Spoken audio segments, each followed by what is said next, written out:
열애의 청정선. 도를 배우는 사람은 무엇보다도 참된 학문과 모든 반연을 물리쳐야 한다. 그리하여 결정코 구하지도 말고 집착하지도 않아서 아주 깊고 깊은 법을 듣더라도 맑은 바람이 귓가에 잠깐 스쳐가듯이 여기여 그것을 쫓아가서는 안 된다. 이것이 바로 열애선에 매우 깊숙이 들어가 참선한다는 생각마저도 내지 않는 것이다. 위로부터 역대 조사들께서 오로지 한 마음만을 전하셨다. 결코 두 법이 있을 수 없으니 마음이 그대로 부처임을 바르게 가르치신 것이다. 등각이니 묘각이니 하는 지위와 차례를 단박에 뛰어넘어서 절대로 또 다른 생각으로 흘러 들어가서는 안 된다. 이렇게 해야 비로소 우리 선종의 가문에 비슷하게나마 들어오는 것이다. 너희 경망한 사람들이야 이 법을 배울 수 있겠는가? 그러므로 말하기를 마음으로 헤아릴 때에는 그 헤아리는 마음이 마구니에 묶여버리고 한편 마음으로 헤아리지 않을 때 또한 헤아리지 않는 마음이 마구니에 묶인다. 그렇다고 마음으로 헤아리지 않는 것도 아닐 때에는 또 역시 헤아리지 않는 것도 아닌 마음의 마구니에 묶인다. 그러므로 마구니는 밖에서 오는 것이 아니라 너희들 마음에서 저절로 나온다고 한 것이니라. 이것은 오직 신통 없는 보살은 그 발자취를 찾아볼 수 없는 것이니라. 만약 언제든지 마음에 항상하다는 견해가 있으면 그것은 바로 상견외도이며 만약 일체의 법은 공하다고 관하고 모든 것이 공하다는 견해에 빠지면 그것은 바로 단견외도이다. 그러므로 삼계는 오직 마음이고 마음법은 오직 식이다고 하는 것은 외도와 삿된 견해를 가진 사람들을 제도하기 위한 말일 뿐이다. 만약 최고의 법신 자리에서 본다면 그것은 사면 십성에 해당하는 사람들을 위하여 하는 말뿐이다. 그러므로 부처님께서는 두 가지 어리석음을 끊으셨는데 하나는 미세하게 아는 어리석음이며 또 하나는 극히 미세하게 아는 어리석음이다. 그러니 부처님께서는 이미 이와 같으셨거늘 다시 무슨 등각이니 묘각이니 하는 차례를 말하겠는가.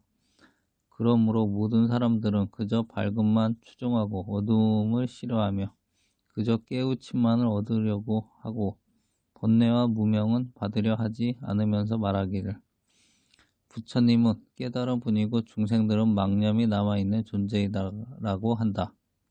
그러나 만약 이렇게 생각하면 백천겁이 지나도록 다만 육도에 계속 윤회하여 쉴 날이 없으리라. 왜냐하면 모든 부처님이 본래 근본 자성을 비방한 것이기 때문이다.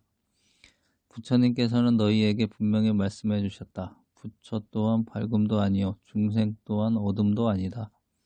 왜냐하면 법에는 밝음도 어둠도 없기 때문이다.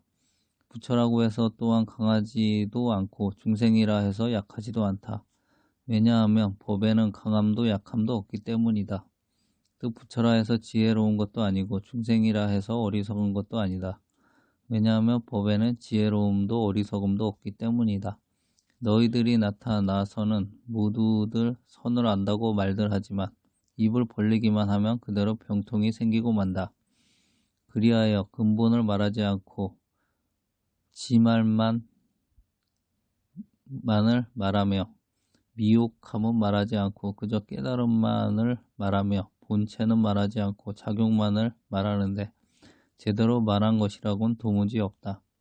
저 일체법은 본래 있지도 않고 그렇다고 지금 또한 없는 것도 아니어서 반연이 생겼다 해서 있는 것도 아니며 반연이 사라졌다 해서 없는 것도 아니다. 근본이라 할 만한 것이 있지 않으니 근본은 근본이 아니기 때문이다. 또 마음 또한 마음이 아니니 마음은 마음이 아니기 때문이다. 나아가 모양 또한 모양이 아니니 모양은 모양이 아니기 때문이다.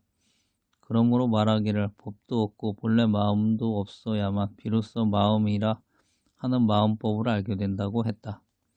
법은 곧 법이 아니요 법 아님이 곧 법이며 법도 없고 법 아님도 없다. 그러므로 이것이 바로 마음이라고 하는 마음법이니라. 호련히 한 생각이 일어났을 때 그것이 헛개비인 줄 분명히 알면 곧 과거의 부처님에게로 흘러들어간다. 과거의 부처님은 또한 있지도 않고 미래의 부처님 또한 없지도 않다. 그렇다고 또한 미래의 부처님이라고 부르지도 못한다. 반면에 현재의 생각이 일정하게 머물지 않으니 현재의 부처님이라고 부르지 못한다. 부처님이라는 생각이 만약 일어날 때에는 그것을 두고 깨달은 것이라거나 혹은 미혹한 것이라든지 또한 이것은 좋은 것이다 혹은 나쁜 것이라고 사량 분별하지도 말고 그렇다고 문득 그것에 집착하여 끊어버리려 하지도 말아야 한다. 그렇지 않고 만약 한 생각 갑자기 일어나면 수천 겹으로 자물쇠를 채우더라도 가둘 수가 없고 수만 발의 오랏줄로도 그것을 묶어 두지 못한다. 이미 이와 같은데 어찌 그것을 없애려고 하고 그치게 하겠는가? 분명히 너희에게 말하노니 너희의 이 아지랑이 같은 의식이 어떻게 저 생각을 끊어버려서 아지랑이 같은 데다 비유하겠느냐? 너희가 가깝다고 말하면 시방세계를 두루 찾아도 구하지 못한다. 그렇다고 멀다고 말하면 볼 때는 단지 눈앞에 있어서 쫓아가면 더욱더 멀리 가버리며 피하려 하면 또 쫓아와서 취할 수도 없어 버릴 수도 없다. 그러므로 알라 모든 법의 성품은 스스로 그러하여 그것을 근심하거나 염려할 필요가 없다. 앞생각이 범부이며 뒷생각이 성인이라는 말처럼 손을 뒤집는 것과 같으니 이것은 삼승교의 종극이다.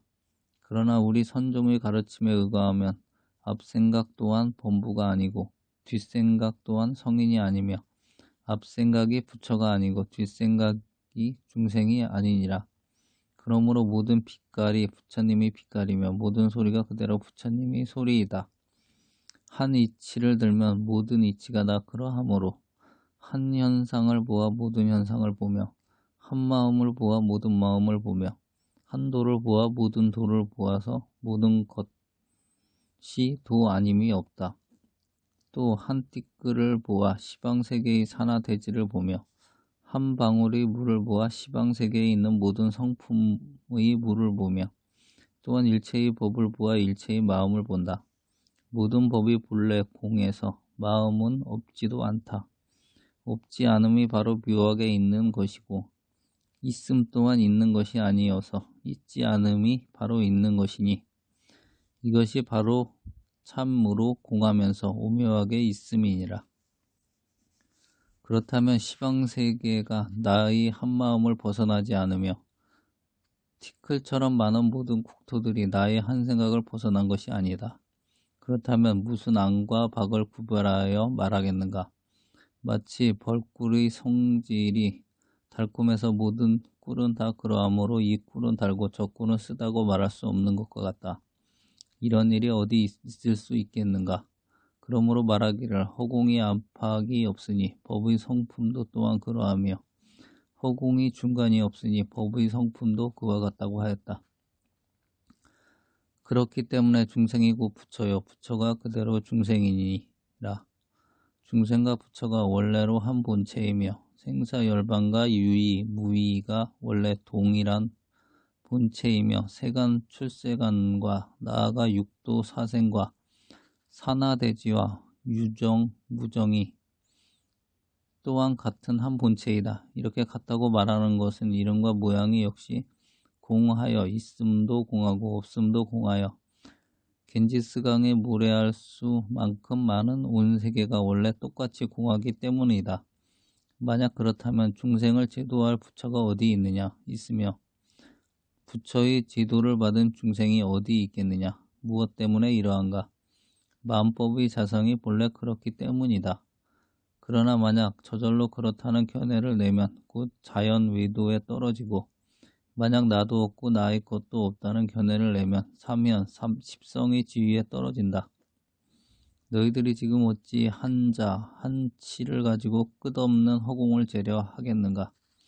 분명히 너희에게 말하기를 법과 법이 서로 닿지 못하나니 법은 스스로 공적함으로써 그 자리에 본래부터 머물며 있으며 그 자리에서 스스로 참되다고 하였느니라. 몸이 공함으로 법이 공하다고 하며 마음이 공함으로 성품이 공하다고 하며 몸과 마음이 모두 공함으로 법의 성품이 공하다고 하며 나아가 천갈래로 다른 갖가지 말들이 모두 다 너희의 본래 마음을 여의지 않는 것이다. 지금 불의와 열반, 진여와 불성, 이승과 보살 등을 말하는 것은 모두 누런 나뭇잎을 가리켜 돈이라고 하는 주먹과 손바닥의 비유에 불과하다.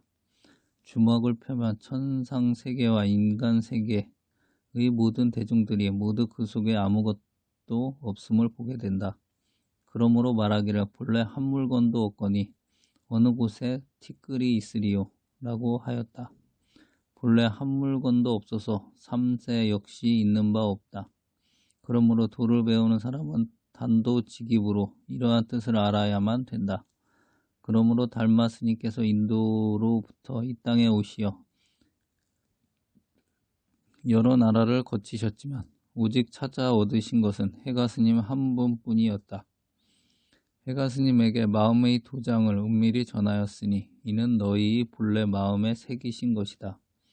마음으로서 법에 새기며 법으로서 마음에 새겨서 마음이 이미 이 같으며 법 또한 이 같아서 진재와 같고 법의 성품과 평등하다.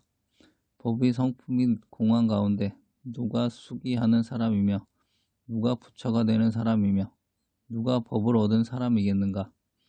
부처님께서 분명히 말씀하시기를 볼이란 몸으로 얻을 수 없으니 몸은 모양이 없기 때문이다. 또 마음으로도 얻을 수 없는데 마음은 모양이 없기 때문이다. 그렇다고 성품으로도 얻을 수 없으니 성품은 곧바로 근본 원류의 자성이 청정한 부처이기 때문이다. 고 하셨다.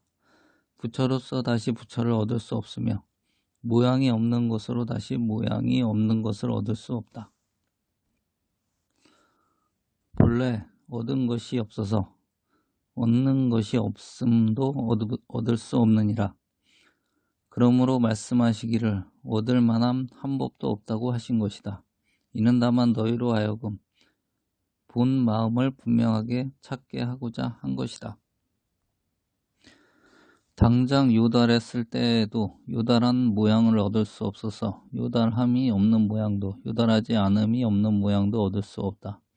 이와 같은 법을 얻은 사람은 곧 얻은 사람이라도 스스로 깨달아 알지 못하고 얻지 못한 사람이라도 또한 스스로 깨달아 알지 못한다. 이와 같은 법을 예로부터 몇 사람이나 알 수 있었겠느냐. 그러므로 말하기를 천하에 자기를 잊은 사람이 몇이 더냐라고 하였다.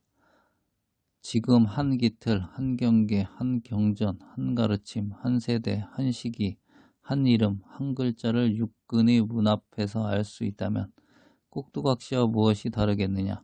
한 이름 한 모양 위에서 아르마리를 내지 않는 사람이 갑자기 나타난다면 온 시방세계를 다 찾는다 해도 이런 사람은 찾을 수 없을 것이니라고 나는 감히 말하노라.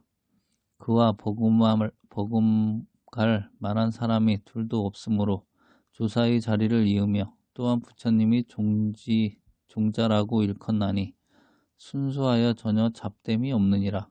그러므로 왕이 부처를 이룰 때에 왕자도 또 역시 따라서 출가한다고 했는데 이 뜻을 알기가 매우 어렵느니라. 다만 너희에게 아무것도 찾지 말도록 할 뿐이니 찾으면 곧 잃어버린다. 마치 어리석은 사람이 산 위에서 한 번 소리를 질러 메아리가 울리면 곧장 산 아래로 달려가지만 끝내 아무것도 찾지 못하고 거기서 또 한 번 소리를 지르자 산 위에서 메아리가 울리면 그는 다시 산 위로 달려가는 것과 같다. 이렇게 천생만겁을 소리를 찾고 메아리를 쫓는 사람일 뿐이어서 허망하게 생사에 유랑하는 자인이라. 만약 소리가 없으면 메아리도 생기지 않는다. 열발이난 들음도 암도 없고 소리도 없어서 자취도 발자국도 모두 끊긴 것이다. 만약 이와 같다면 겨우 조사의 방 근처에 인접한 것이라 하겠다.